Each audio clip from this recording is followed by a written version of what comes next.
Lieu sacré, l'église qui a repris la forme de la basilique romaine a aussi, le plus souvent, été bâtie sur un lieu déjà consacré.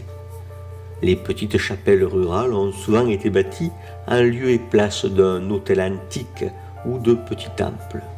Souvent, c'est un cimetière antique qui accueille la construction d'une église nouvelle. Lorsque les populations se convertissent, la conversion des morts est d'autant plus systématique qu'on ne leur demande guère leur avis. Le cimetière où reposent les aïeux garde donc son caractère sacré. Ces premières églises qui s'installent un peu partout sont fermées aux fidèles.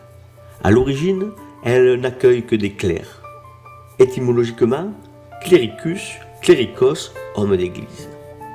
Lorsque les églises s'ouvrent aux fidèles durant le Haut Moyen-Âge, on prend soin de dresser un mur au milieu de la nef pour séparer les fidèles des religieux. C'est le jubé, simple mur percé de trous pour laisser passer le son de la célébration. Le mur s'ouvre peu à peu, sans disparaître vraiment, avant longtemps. Si les fidèles au IXe siècle peuvent entendre le rituel et essayer de voir quelque chose au travers des rares ouvertures dans le jubé, le célébrant leur tourne le dos. Face à l'abside, il dit la messe tournée vers l'est, la direction idéalisée de la grande Jérusalem.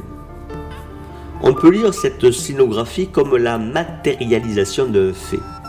La célébration du culte n'a pas pour destination le corps des fidèles, des croyants.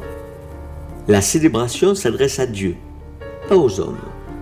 Il faudra attendre le Xe siècle et plus sûrement les XIe et XIIe pour voir le prédicant se retourner pour enfin s'adresser aux fidèles. Devenus les bienvenus, les portails d'entrée des églises se chargent de décors, deviennent monumentaux, remplaçant les petites portes latérales et mystérieuses qui jusque-là servaient d'entrée aux édifices.